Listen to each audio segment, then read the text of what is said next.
হিম্মত রাখে না। এটা আমাদের দাম্ভিকতা অথবা অহংকার নয়, এটা আমার হকের অহংকার। হকটাই জিন্দা আর বাতিল সব মুর্দা। যে কারণে আপনাদের পাশে থাকা হেজবুত তাগুতের সেলিমরা মহিলাদের সামনে জিহাদ করতে পারে, কিন্তু আমার সামনে দাঁড়ালে আমি নিশ্চিত 30 বার পেশাব করে দিব।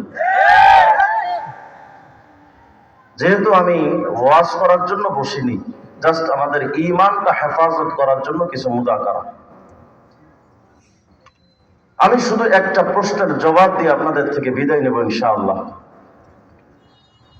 এর আগে আপনাদেরকে একটু বলা উচিত, আজকের ফিলিস্তিনের গাজার অবস্থা এমন হওয়ার পেছনে সবচেয়ে বড় যে কারণ, সেটা হলো ইসরায়েলি দালাল। যদি গাজা এবং ফিলিস্তিনে ইসরায়েলি দালাল না থাকতো, আজকের ফিলিস্তিনের গাজার মুসলমানদের এই হালত হতো না। পৃথিবীর সমস্ত ইসলাম বিদ্বেষীদের প্রথম টার্গেট থাকে কোন এলাকা ধ্বংস করার জন্য ওই এলাকায় তাদের দালালকে নিয়োগ দেওয়া। এটা তাদের প্রথম মিশন, এবং পরবর্তী সময় এই দালালগুলো দিয়েই তারা মুসলমানদের উপর হামলা করে। আপনারা ইতিহাস পড়েছেন, খ্রিস্টানরা ব্রিটিশরা উপমহাদেশে এমনি আসে নাই, মীর জাফরদের মতো কিছু দালালদের সহযোগিতায় এসেছিল। তাহলে বোঝা গেল সব মুসলমান না। মানে আমরা যাদেরকে মুসলমান ভাবি সবাই মুসলমান নয়, সব আলেম না, সব টুপিওয়ালা পাগড়িওয়ালা মসজিদের ইমাম সবাইকে আপনারা আলেম মনে করলেও আমি সবাইকে মুসলমান মনে করি না।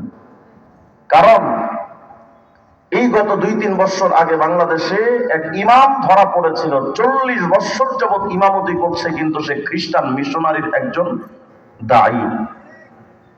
আপনারা মনে হয় জানেন না। 22 হাত মাথায় পাগড়ি নিয়ে মির্জা কাদিয়ানি ব্রিটিশে দালালি করেছে। আজকে তো আপনারা যাদেরকে আহলে হাদিস নামে চিনেন, বিশাল বড় সহিহ হাদিসের প্রবক্তা, অথচ ইতিহাসটা পড়েন, ব্রিটিশের বিরুদ্ধে ওলামায়ে দেওবন্দ যখন জিহাদের ফতোয়া দিলেন, সেই সময় আহলে হাদিসের মুখপাত্র ছিল, অন্যতম মুখপাত্র হুসাইন বাটালভি, সে একটা বই লিখেছিল আল ইখতিসাদ ফি মাসাইলিল জিহাদ, ছোট্ট একটা চটি বই। ওলামায়ে কেরাম বইটা সংগ্রহ করবেন, গুগলে যদি সার্চ দেন পিডিএফ ফাইল পাবেন, আল ইখতিসাদ ফি মাসাইলিল জিহাদ। এই কিতাবটার মধ্যে প্রতিটা পাতায় পাতায় তারা লিখেছিল ব্রিটিশের বিরুদ্ধে যুদ্ধ করা হারাম। আপনারা তো মনে করেন বিরাট বড় সহিহ হাদিসের তারা ধারক, ওই সময় তারা দালালি করেছিল। আজও তাদের প্রেতাত্মারা বসে নাই, তাদের প্রেতাত্মারা এখনো ফিলিস্তিনের উদ্ধারকারী সালাউদ্দিন আইয়ুবীর আকীদা নিয়ে ওদের প্রেতাত্মারা প্রশ্ন তুলছে। আমি শুধু একটা বিষয় আপনাদের ক্লিয়ার করতে চাই, সবাইকে মুসলমান মনে করার সুযোগ নেই। সবাই আজকে একটা বিরাট বড় প্রশ্ন যে হুজুর আপনারা আলেমরা যে শুরু করছেন, আমরা আমজনতা এখন যাব কই? হুজুরদের ঠেলা ঠেলিতে আমরাই তো বিরক্ত। এক হুজুর এক কথা কয় তো আরেক হুজুর আরেক কথা কয়। প্রশ্নটা নাই আপনাদের এলাকায় মনে হয়? যতক্ষণ আছেন একটু তাজা থাকা যাবে না ইনশাআল্লাহ। মুসলমানের সাউন্ড কখনো হবে না ডাউন। মুসলমানের সাউন্ড যখন ডাউন হয় তখন টাকলা মুরাদ আর মুমতাজ ভাবি কাউয়াকাদেরও চিল্লায়। আর মুসলমানদের আওয়াজ যদি বলিষ্ঠ হয়, স্বৈরাচার শেখ হাসিনার মতো বড় বড় রাষ্ট্র প্রধানরাও সমস্ত পুলিশি প্রোটেকশন থাকার পরও দুপুরে ভাত খাওয়ার টাইম পায় না। অর্থাৎ তাজা থাকতে হবে। মুসলমান ঝিমিয়ে গেলে চলবে না। আজকে বিশ্ববাসী যদি তাজা থাকতো, জাগ্রত থাকতো, আরবের রাষ্ট্রপ্রধানগুলো যদি মুনাফিকের ভূমিকায় না থেকে জাগ্রত হতো, ইসরায়েলের বাপের ক্ষমতা ছিল না ফিলিস্তিনের দিকে চোখ রাঙিয়ে তাকানো। এজন্য তাজা থাকতে হবে। পারবেন তো ইনশাআল্লাহ? চিৎকার দিয়ে বলেন তো আল্লাহু আকবার। যতক্ষণ আছেন এটাকে মাহফিল না মনে করে একটা ক্লাস মনে করেন, যে আমরা কোরআন হাদিসের একটা ক্লাসে বসেছি। এখন তো মাহফিল গুলো নষ্ট হয়ে গেছে, কিছু কিছু নাচানাচি বক্তাদের দিই, মাহফিলের আলোচনা ওরা নিজে কি করে ওরা নিজেরাও জানে। এসে শুধু কেউ বিড়ি টানা শেখা, কেউ নাচানাচি করে, কেউ লাফালাফি করে, কেউ কৌতুক করে, মাহফিলের মঞ্চগুলোকে নষ্ট করে দিয়েছে এরা। এজন্য আমি আপনাদেরকে প্রাসঙ্গিক ক্রমে একটা কথা বলে যাচ্ছি, বক্তা তালাশ করেন না, আলেম তালাশ করেন। মাহফিলের জন্য বক্তা নয়, আলেম দরকার।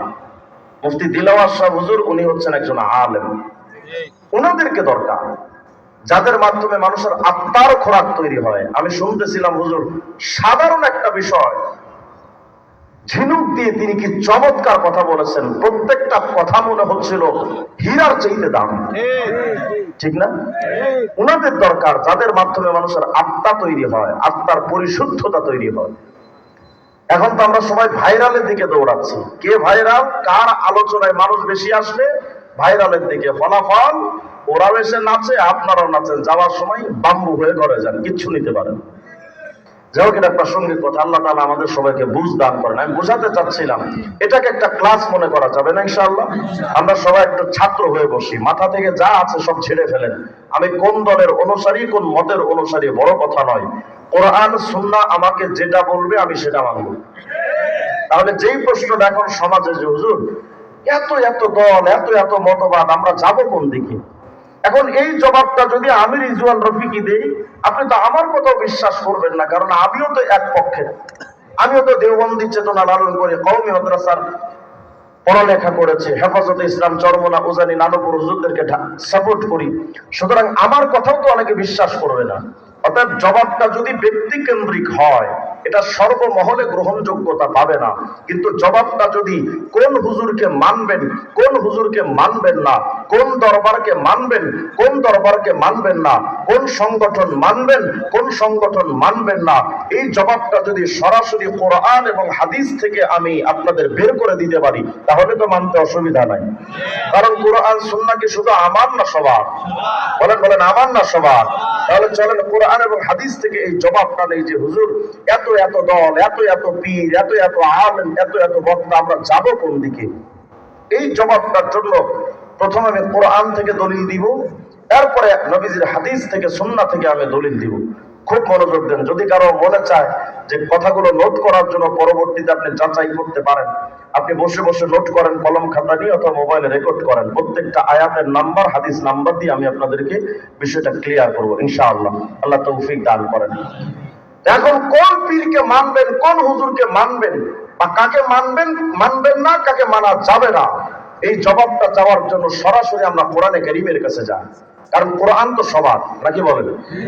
আল্লাহ পাকের কোরআনকে জিজ্ঞেস করেন, কোরআন আমরা আসলে যাব কোন দিকে? চতুর্দিকে এত এত দল, এত এত মত, আমরা যাব কোন দিকে? কোরআনে কারীমের মধ্যে সূরা আলে ইমরানের 32 নম্বর আয়াত আল্লাহ পাক জবাব দেন, কুল আতিউল্লাহ ওয়ার রাসূল।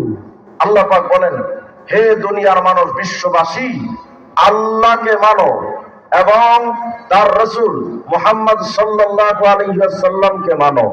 এই আয়াত থেকে আমরা জানলাম মানতে হবে দুই সত্তা, আল্লাহ এবং তার রাসূল মুহাম্মদুর রাসূলুল্লাহ। বলেন এই আয়াত থেকে জানলাম মানব কয়টা? এক নাম্বার বলেন, বলেন এক নাম্বার, দুই নাম্বার আল্লাহ রাসূল। এবার চলেন আরেকটা হাদিস দেখি। কিতাবুত তামহিদ, হাফেজ ইবনে আব্দুল বার রাহিমাহুল্লাহর লেখা, খণ্ড 24 331 নম্বর পৃষ্ঠার একটা হাদিস।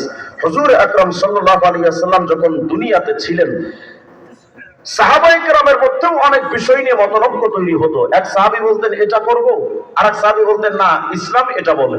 তো সাহাবীদের মধ্যেও মাঝে মধ্যে মতনৈক্য হয়েছে, বুঝের এদিক সেদিক হওয়ার কারণে। তো যখন তাদের মধ্যে কোনো মতনৈক্য দেখা দিত, সাথে সাথে তারা হুজুর আকরামের কাছে চলে যেতেন, কারণ নবী তখনও জিন্দেগিতে আছেন। নবীজির কাছে প্রশ্ন করার সাথেই রাসূল করিম সাল্লাল্লাহু আলাইহি ওয়াসাল্লাম সাথে সাথে সুন্দর জবাব দিতেন। তো সাহাবীদের মতনৈক্য দূর হয়ে যেত, নবী যেটা বলতেন সেটা মেনে নিতেন সবাই। তাহলে নবী যেহেতু ছিলেন, তাদের কোনো অসুবিধা ছিল না। কিন্তু নবীজি দুনিয়া থেকে যাওয়ার পর আমরা তো পড়েছি মস্ত বড় বিপদে। আমরা এখন কোন হুজুরের কথা মানবো, কোনটা মানবো না, পড়ে গেছে মস্ত বড় বিপদে। হুজুর আকরাম আলাইহিস সালাম এটা হাড়ে হাড়ে টের পেয়েছিলেন যে আমি যখন দুনিয়াতে থাকবো না, আমার দুনিয়াতে থাকা অবস্থায় যদি সাহাবীদের মধ্যে মতনৈক্য তৈরি হয়, আমার দুনিয়া থেকে তিরোধানের পরও তো সাহাবায়ে কেরামের মধ্যে এর পরবর্তী সময় উম্মার মধ্যে তো মতনৈক্য দেখা দিবে, আমার উম্মত সমাধানটা নিবে কোত্থেকে? এজন্য হুজুর আকরাম আলাইহিস সালাম ইন্তেকালের আগে আমাদেরকে একটা নির্দেশনা দিয়ে গেলেন, দেখো তারাক্তু ফীকুম আমরাইন, আমি তোমাদের কাছ থেকে চলে যাচ্ছি ঠিক, কিন্তু আমি এমনে এমনেই যাচ্ছি না, আমি তোমাদের কাছে দুটি জিনিস রেখে যাচ্ছি। লান তাদিল্লু, কখনো তোমরা পথভ্রষ্ট হবে না, মা তামাসসাকতুম বিহিমা, যতক্ষণ পর্যন্ত ওই দুটো জিনিসকে তোমরা আঁকড়ে ধরবে কখনো তোমরা পথভ্রষ্ট হবে না। এক নাম্বার কিতাব আল্লাহ, আল্লাহর কোরআন, এক নাম্বার আল্লাহর কোরআন। দ্বিতীয় নাম্বার ওয়া সুন্নাত নবিহি, আল্লাহর নবীর সুন্নাহ। এক নাম্বার আল্লাহর কিতাব কোরআন, আরেক নাম্বার নবীর সুন্নাহ। তাহলে এই হাদিস থেকে আমরা জানতে পারলাম মানতে হবে দুইটা, কোরআন সুন্নাহ। বলেন মানবো কয়টা? এক নাম্বার, দুই নাম্বার।